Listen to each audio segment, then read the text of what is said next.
съм Виктория Николова, на 23 години и скоро получих титулата професионална актриса.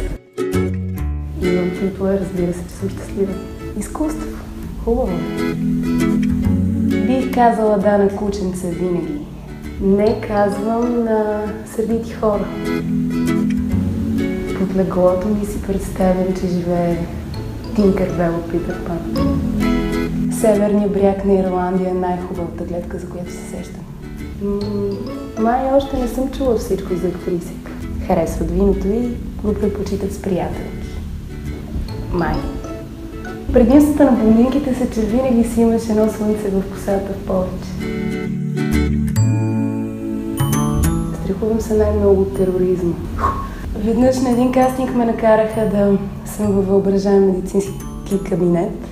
Срещу себе си имам въображаем прозорец, в този прозорец има въображаема джунгла и трябва да дойде един въображаем папагал, който да ми отхапе носа. Не стигна до него. Видях маймуна преди това. Този профил си го харесвам повече. Любимият ми цитат от пиеса е В очакване на Годо на Самюел Бекет. Чакайте, че аз го забравих цитата сега. Аз съм си такъв. Или забравям сега, или никога.